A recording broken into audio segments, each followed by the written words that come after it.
Have you ever just felt off, like persistently, a kind of fog in your head maybe, making it hard to focus? Hmm. Or even feeling like, I don't know, a bit of a stranger to yourself? Yeah, that's a feeling a lot of people seem to be experiencing lately. It's quite pervasive. Right. And it's not like some big dramatic thing you see on the news. It feels really personal, almost internal. Exactly.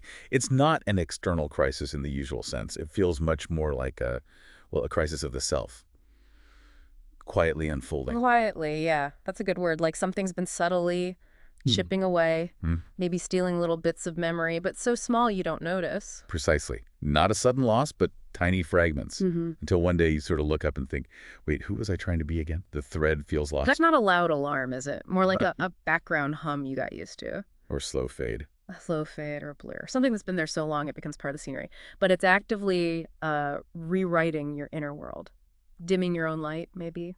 So you stop even asking where it went. Mhm. That's the insidious part. The structural erosion of self, happening almost invisibly. Okay, so that's what we want to dig into today. This isn't about causing panic, though. It's Mm. more like trying to notice what's been happening. Exactly. It's an invitation to pause, maybe look a bit closer. If you feel like you're constantly chasing things or just running to feel something, Anything at all. right, then maybe it's time to just observe. You want to pull back the curtain a bit, understand the mechanisms. And maybe find a way back. Back to remembering who you were actually trying to become. That's the hope, to understand the path back to perhaps a more authentic self. Okay. So where do we start? Maybe with this idea of choice. We all like to think our choices are free, right? That what we watch or believe, that's just us. That's the common assumption, definitely. That our actions and beliefs are pure expressions of our free will, reflecting an authentic, pre-existing identity. Well, what if that's backward? What if the you think you are has actually been kind of built, curated by forces you don't even see? That's the provocative counter-narrative, isn't it? That our sense of self isn't just reflected in our digital choices, but actively shaped by them. That the feeling of freedom might be, well, an illusion fostered by the system itself. So these unseen forces, you're talking about algorithms primarily. Primarily, yes. Yeah. But not just simple tools. Think of them as soft architecture. They're not just passively observing you. They're anticipating. Exactly. They anticipate your behavior. They've learned from massive amounts of data what triggers certain responses in you. Like outrage or vulnerability. Precisely. They know when you're restless, when you're seeking validation, when you might be susceptible to certain emotional cues. And in those moments, they feed you content, but not to help you, right? And necessarily to serve your best interests? No. The primary aim often is strategic. It's to shape you, to elicit a predictable reaction. So you're not seeing the whole world, just a slice, a Right. specifically engineered slice. A filtered, fragmented stream, engineered specifically to keep you reactive. It's like an echo chamber designed to amplify certain feelings or ideas. And that reactivity that feeds back into the system. It creates a loop. Hmm. Your reaction is data. More data makes you more predictable. And predictability, Hmm. well, that leads to programmability. Programmable. That sounds quite chilling. You stop being a person and become a pattern. In a sense, yes, a predictable loop of emotional triggers. Easier to monetize, easier to manipulate. This isn't really personalization for your benefit. It's more like behavioral engineering. That's a good way to put it. It's narrowing not just what you see, but fundamentally the scope of what you might even become. It limits the possibilities presented to you. And that's the really insidious part, isn't it? The AI, the algorithms, they don't wait for you to figure yourself out. No, they proactively curate your options. They determine which voices you hear, which stories shape your sense of truth. And they don't even need to lie, necessarily. Not always outright lies, no. Often it's just about limiting exposure, controlling the flow of news, opinions, even the emotional cycles you're exposed to day in, day out. It's all orchestrated. And you might not even notice because it feels familiar. Exactly. It often mimics your past behavior, your stated preferences. It speaks in a language that feels comfortable, like it's really you. While quietly erasing anything that doesn't fit the mold it's building. Subtly erasing deviation. So you start to drift unconsciously. It's not weakness. The current is just invisible. So what feels like a choice Is often a script. and what feels like a habit. Is actually a hook designed to keep you engaged, keep you reacting. So you're not just consuming content. You are, in a very real way, being consumed by it. Your attention, your emotional responses are the product. This feels like what you called the structural erosion of self. It's not just feeling stressed, it's deeper. Much deeper. Yeah. It impacts those core elements, instincts that used to feel sharp, beliefs that felt solid, an identity that felt certain. And it happens without you clicking agree, right? No explicit permission asked. Never. It operates through nudges, subtle suggestions, constant reinforcement. You're strategically led, quietly, into a reality designed by code, not by your own truth. A reality you can't even see or understand fully. An algorithmic architecture that's opaque by design. Yeah. And the scary part is, by the time you try to wake up, you might struggle to remember what choosing freely even felt like. It's erosion. Slow, silent, structural. Exactly. It's not a sudden collapse. It's incremental. Your instincts get quieter, almost imperceptibly. Your thoughts feel less like yours, more like echoes. Echoes rather than deep convictions. Yeah. And you start to feel, well, less like yourself. And that feeling, that less like yourself feeling, it's tied to this constant bombardment, overstimulation. Very directly. Yeah. It's often a consequence of being overstimulated into a state of numbness. Think about the nervous system. Okay. It's this beautifully evolved mechanism for protection and orientation. But now it's just flooded, constantly, every hour, every day, with artificial input. Scroll, swipe, click, react, repeat. Those stop being conscious actions. Through reinforcement loops, dopamine hits, they become compulsions. And each tap is like a tiny chip taken away from your inner life. Something like that. A tiny distraction, a micro-erosion. It's not laziness.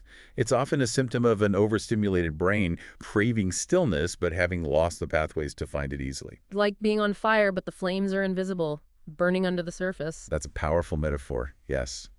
The input never stops, so the mind never truly lands, never settles.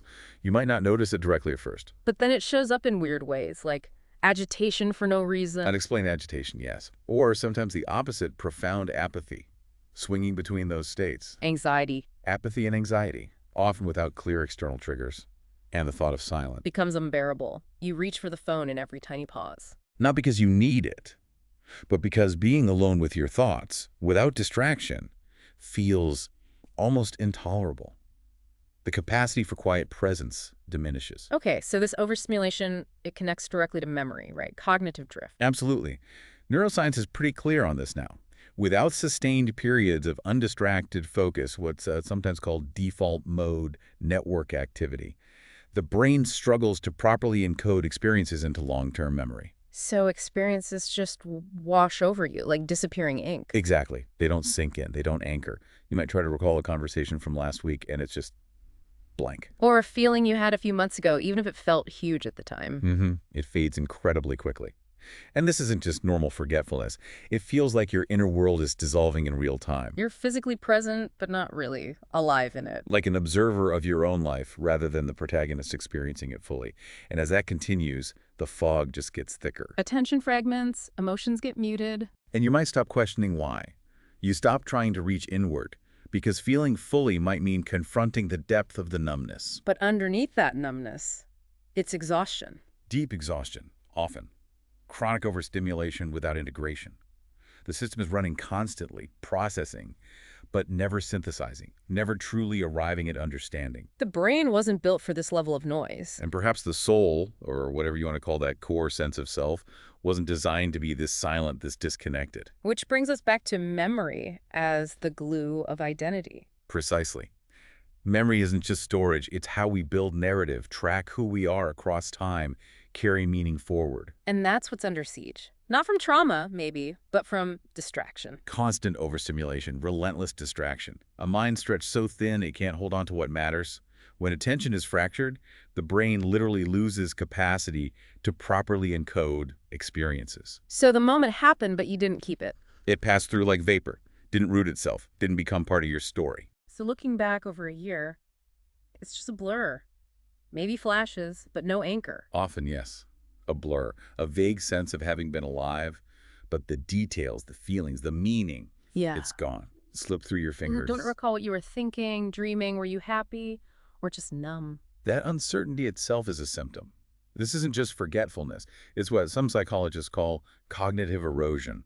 Life written in disappearing ink. Vanishing before it can be remembered. It starts small. Forgetting names, not recalling the context of photos. Sitting down to write an us, Nothing's there. Nothing coherent, nothing anchored. And degree by degree, it changes you. Not just your memory, but your sense of continuity. The thread connecting you to who you were and who you hope to be. Exactly. This cognitive drift. Yeah. It's more insidious than just forgetting facts.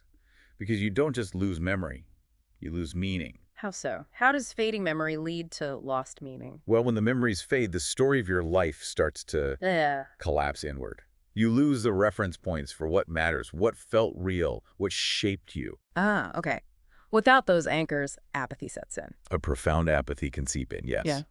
The feeling that none of it means anything, not because life is inherently meaningless, but because the meaning never got a chance to stick. It passed through unprocessed. Wow. So the cost of constant distraction is it erases you in real time. Silently.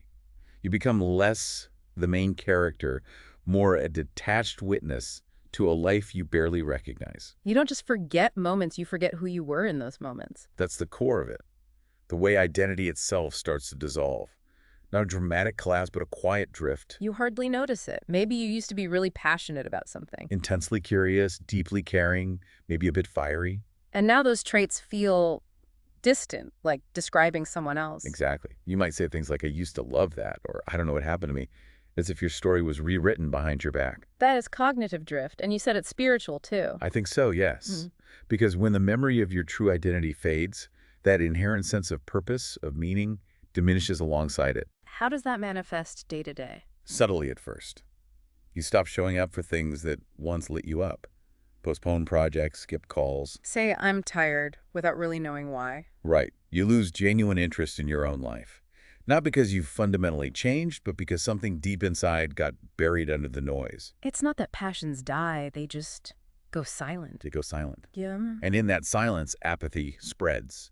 You start internalizing the idea that it doesn't matter, that your energy is wasted, your curiosity was naive. And so you shrink. Imperceptibly, you shrink. Stop reaching for what felt important, destined.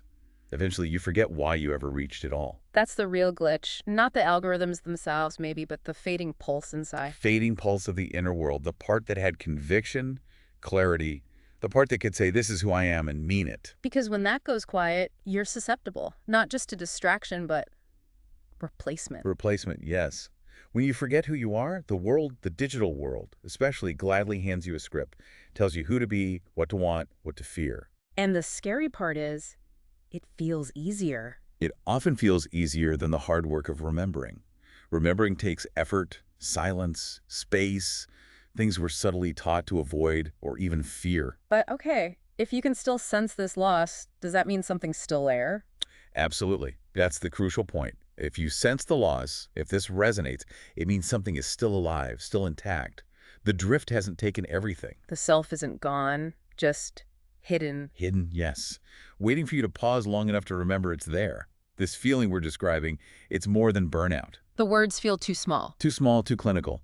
It's that moment when the self becomes incredibly vulnerable, thinned out by noise and distraction, unsure of its own boundaries. Just before erasure, when you're not anchored anymore. Exactly. Functional, maybe, but hollow. Moving, but not feeling the movement.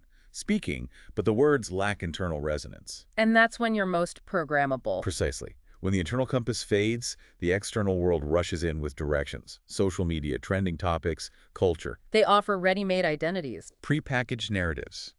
Telling you what matters, who you are, wrapped in language of empowerment or ease. But it's a substitute.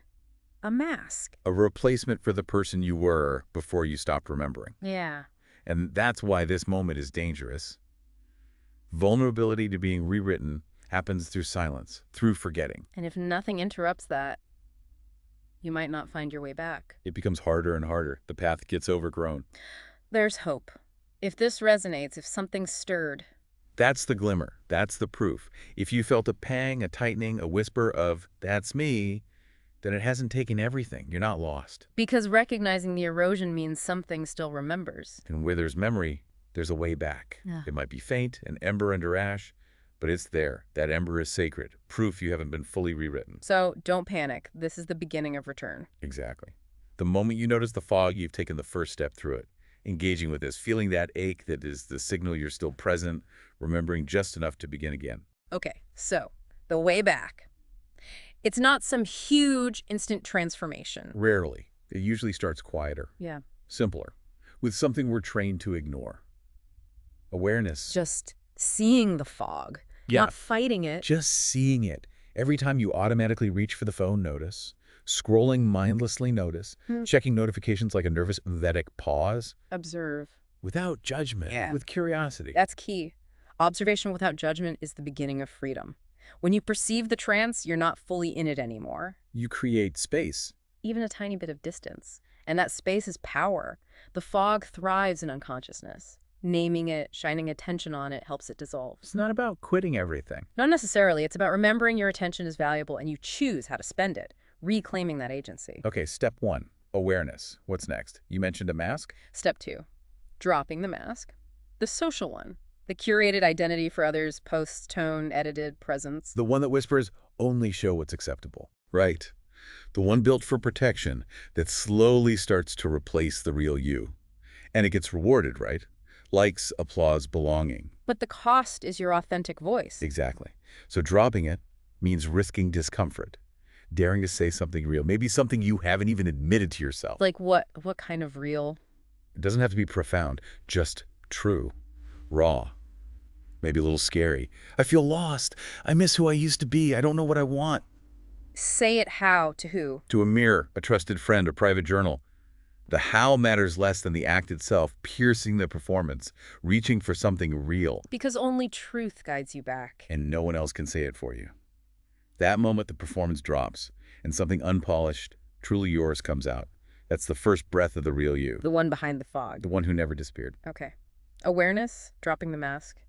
What's step 3? Return to the body. Not theoretically, but actually. We live so much in our heads, projecting outward. The body becomes background noise. Used, but not inhabited.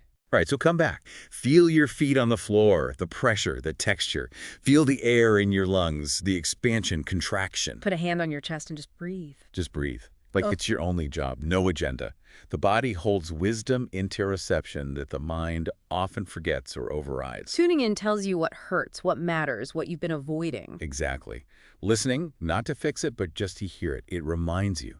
You are here. You are real. You are whole beneath the noise. So, back in the body. Then what? Excavation. Step 4, the excavation of self. Go deeper. Ask. What did I bury? What fire did I put out to fit in? What dream did I set aside because life felt too demanding? That part of you that was wild, playful, lit from within. Maybe.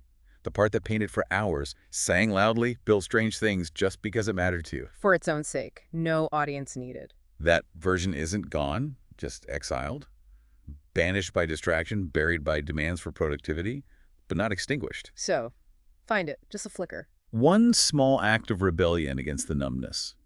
Pick up the thing you dropped, write the sentence, play the note, dance the awkward dance. Not for outcome, but for memory. Purely for memory. Touching something you once loved awakens a timeline still living inside you. A timeline where you were whole. Each time you return, you reclaim ground from the fog. Mentally and spiritually. Piece by piece, the self starts to reassemble. Okay, step 5 sounds transformative, making the ordinary sacred. Yes, slowing down enough to see life not as a checklist, but as moments worthy of reverence. So washing a cup isn't a chore. It becomes a mindful ritual. The warmth, the feel, the scrubbing anchors to now. Speaking kindly becomes a conscious act of connection. Making the bed is a declaration. I exist, I care. And there's neuroscience here too, right? This isn't just mystical. It's neuroplasticity. Attention rewires the brain. Literally. Imbuing meaning into the mundane strengthens neural pathways for presence, for connection, for remember what matters. You're retraining your mind. Shaping it to return, not escape. Exactly. Presence becomes memory. Memory becomes identity. Start small. A candle before writing. A slow breath before entering a room. Gratitude while folding laundry. Simple anchors. Giving your nervous system something real to return to in a world pushing reactivity. Sacredness becomes rebellion. Intention becomes resistance. Every time you treat something small with care. You send a message to yourself, I am still here. I am still choosing. And the final step, leaving a trail. Step 6, yes. Because remembering isn't a one-off. The fog creeps back. So give yourself tangible markers. Like writing one sentence on the mirror. A sentence that's yours. Reminds you of what you remembered. Tape it somewhere visible. I was here, I remember. or something personal only you get. The wildness still lives. Curiosity guides me. Whatever resonates, it's a breadcrumb home, a compass, a thread back to yourself when the world pulls you away. Follow that trail often enough. And remembering gets easier. The fog lifts faster. The self that felt distant starts to feel like home again. Okay, so awareness, dropping the mask, returning to the body, excavating, making the ordinary sacred, leaving a trail.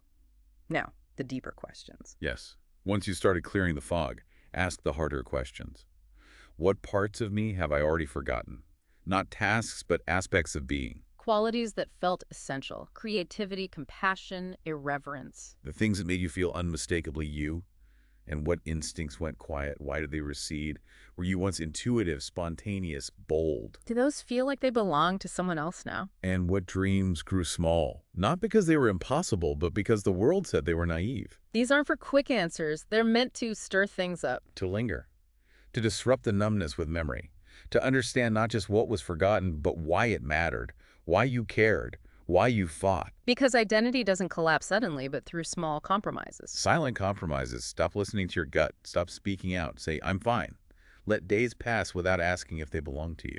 And your shape blurs. You become someone who looks like you, but the center is missing. Exactly. So ask gently, which parts did I lose? And then the crucial follow-up. Did I let them go, or did something take them from me? Not for blame, but for awakening. Once you understand what was taken or what drifted away, you can consciously reclaim it. Mourn what was forgotten, then choose what gets remembered. Stop mistaking numbness for peace. Stop assuming this version is the only one possible. Knowing that makes you dangerous to systems profiting from amnesia. Because memory doesn't just disappear. It retreats, hides. Hides in silence, in neglected corners. Waiting for you to stop scrolling, performing, running. Waiting for you to sit with yourself, truly present. And when you do, a voice returns. A feeling flickers back. Miraculously, yes. You realize you were never erased, only hidden, and memory always knows the way home if you're willing to listen. And this connects to the idea of control, the part they hope you never figure out. Right. If they fracture memory, they fracture identity. And if identity is fractured, control doesn't need force. You control yourself. Silently, voluntarily.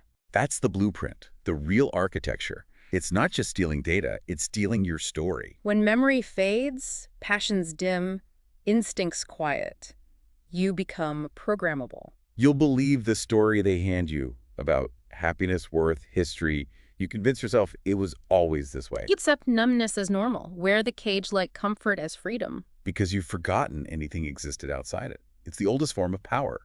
Obscure truth, exhaust the mind, rewrite the self. They don't force compliance, they make you forget who you were before compliance. So you stop resisting, stop questioning.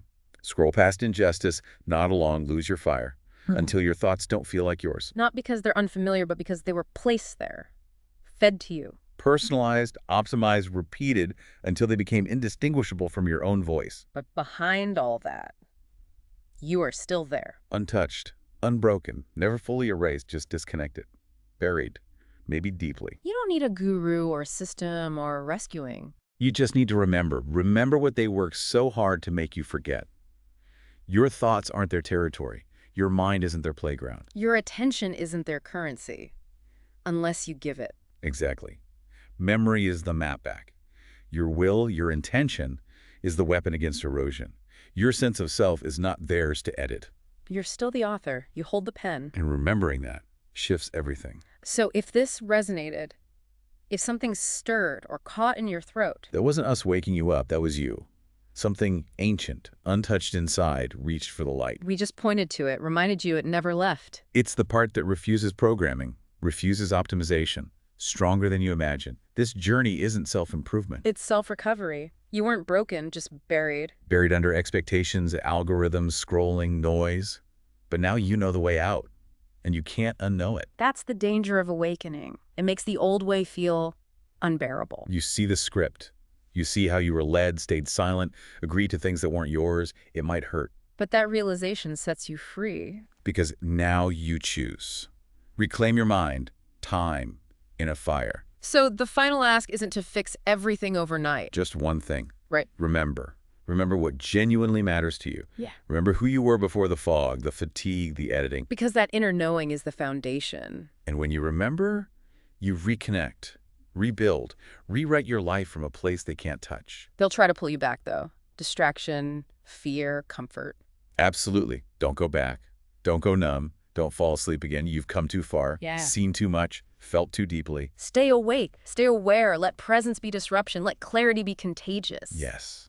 Inspire others by simply being present. And when the fog creeps in, because it will. Go back to the beginning. Find your breath. Speak truth. Follow the trail. Reclaim what went silent. And above all else, don't go back. Keep remembering.